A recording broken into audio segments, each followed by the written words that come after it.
Okay, so when Abraham was 99 years old, the Lord appeared to him and said, I am God Almighty. Walk before me faithfully and be blameless.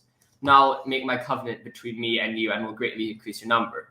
Abraham fell face down, and God said to him, As for me, this is my covenant with you. You will be the father of many nations. No longer will you be called Abraham. Your name will be Abraham. For I have made you a father of many nations. I'll make you very faithful. I'll make nations of you, and kings will come from you. I'll establish my covenant as an everlasting covenant between me and you and your descendants after you for the generations to come, to be your God and the God of your descendants after you. The whole land of Canaan, where you now reside as a foreigner, I will give as an everlasting possession to you and your descendants after you. I will be their God. Then God said to Abraham, As for you, you must keep my covenant, you and your descendants after you, for the generations to come. This is my covenant with you and your descendants after the covenant you are to keep. Every male among you shall be circumcised. You are to undergo circumcision, as it will be a sign of the covenant between me and you. For the generations to come, every male among you who is 8 days old must be circumcised, including those born in your household or bought with money from a foreigner, those who are not in your offspring. Whether born in your household or bought with your money, they must be circumcised. My covenant is in your flesh is to be everlasting covenant. Any uncircumcised male who has not been circumcised in the flesh will be cut off from his people. He has broken my covenant. What are your thoughts? The circumcision always remains a mystery to me, but it does seem to be an element of the initiating ritual that you see in many tribes of saying, well, after these gruesome experiences, then you can, I guess, you can join the tribe and you feel belong to it, and you see it in like frat parties or something, but at the same time, I feel like there's more to the circumcision than this mere initiatory ritual. But before this, I also want to talk about like the beautiful image of walk before God faithfully and be blameless.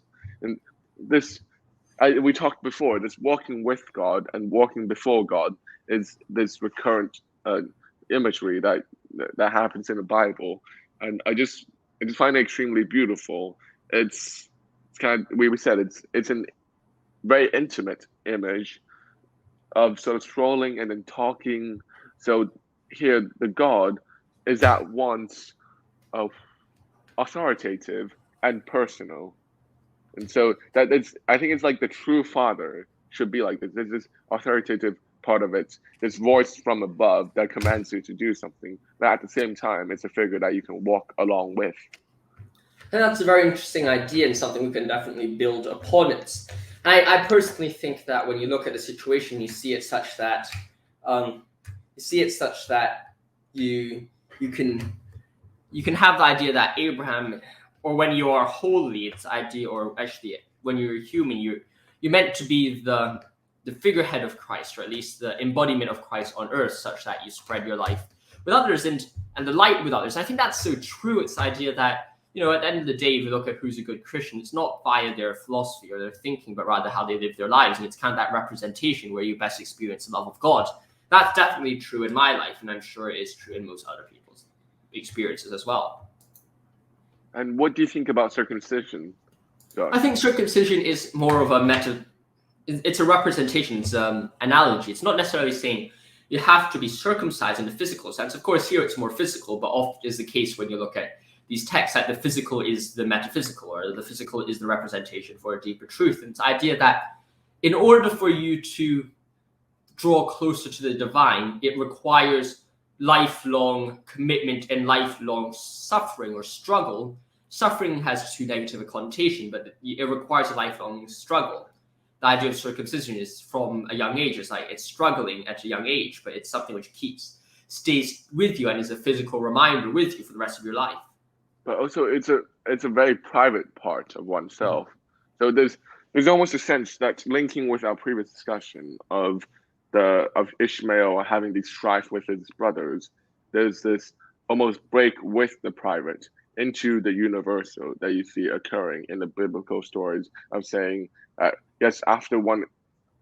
So because of this, circumcision actually serves like this dual conflicting function in some sense. There's this one function of initiating yourself into the group, but at the same time, it's also a symbol for taking one above the group dynamic between these I guess, family, these blood relations, and just these intimate bonds into the universal for everyone. That everyone should be included.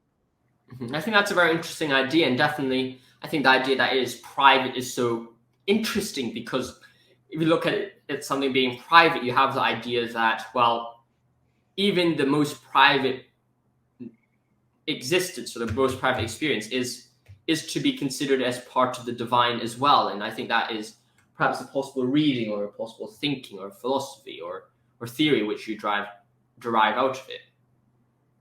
And also, someone's like, you can't leave, like, believing in God. You can't go out of this change into the belief unscathed. But instead, there's always this certain wound that is left behind, and a wound that is actualized in a circumcision. And in fact, it is this certain wound of belief that is the belief itself. I think in Wagner has this awesome quote in Tristan's, like, the wound can only be healed by the spear that smears it, or that it is this exact cutting of the wound that is also the healing of a certain other wound. I think that's very true. It's the idea that when you become a Christian, it's not this easy kind of idea. It's that it is a deep, lifelong struggle that you're committing yourself to. And that's something which is overlooked in the community these days, especially when people say, well, we just want instant gratification. Being a Christian is complete opposite of instant gratification. It's like kind of you throw yourself into the world, you accept the struggling, and that is the wound. But at the same time, that leads you to greater kind of profundity or realization. Mm-hmm. I have nothing else to say other than this is great. And should we go on to read the rest? God also said to Abraham, as for Sarah, your wife, you will no longer call her Sarai, but call her Sarah. So we were pronouncing it correctly previously. I'll bless her and will surely give you a son by her, and I'll bless her so that she will be the mother of nations, kings of people who will come from her. Abraham fell face down. He laughed and he said, will a son be born to a man 100 years old? Will Sarah bear a child at the age of 90? And Abraham said to God, if only Ishmael might live under your blessing.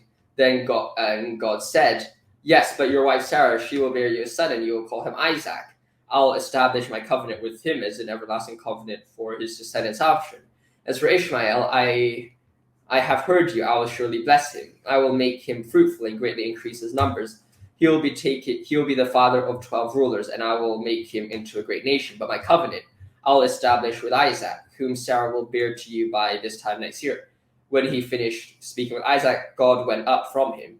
On that very day, Abraham took his son Ishmael and all those born in his household and brought him with his money, every male in his household, and circumcised them as God had told him.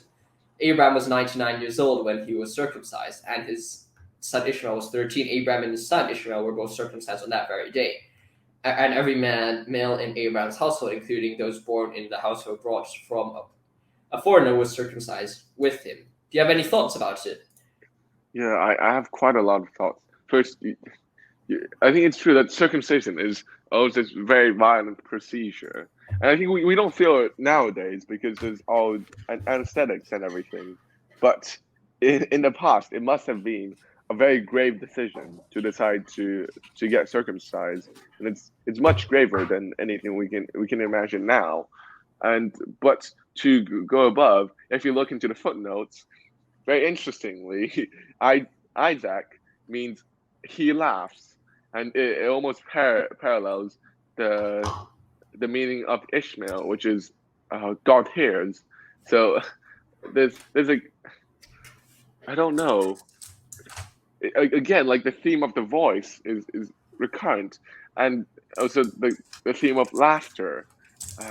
But I can't really decipher it. But what do you think? I think that the idea of God hears and laughter are kind of like the two blessings. There's happiness, there's joy. And the idea of circumcision and joy is actually a very interesting idea. It's through the circumcision, through the suffering, that you feel the great joy. You feel this kind of idea of laughter within it. It's the idea, and there's this definitely this kind of distinction between happiness and joy. The idea of joy is deep-seated fulfillment, whereas happiness is just some sense of superficial kind of feeling. And I think that is key here. Is the idea that yes, that's what Nietzsche said. That's what Nietzsche said in like the joy spirit, even when he was bashing happiness. Mhm. I think that's exactly the case here. It's the idea that what God allows us, belief in God, the divine, allows us to go through great suffering, the circumcision perhaps, the promise with God, but also go through that suffering with great joy and understanding and peace. I think that might be the distinction here. Or yeah, and I think you're right that laughing should not be entirely conceived as a symbol for happiness, but there's it is more a symbol of joy, and the joy can one can experience joy even in physical pain, as in circumcision, because joy is almost something slightly higher than the mere happiness or mere pleasure. And I think we could tie this into the Tlichian idea that God is kind of being itself, or the understanding of being. And I don't necessarily grant in a metaphysical sense, but I think there's this idea that it is through the understanding of the divine, understanding of being, in which you can undergo great strife and struggles without feeling yourself down or hurt in the process. There's this idea of endurance, which is brought through or is allowed to be embodied through that suffering. I think that's an interesting idea. Yeah, I agree, and that's what I said to you yesterday.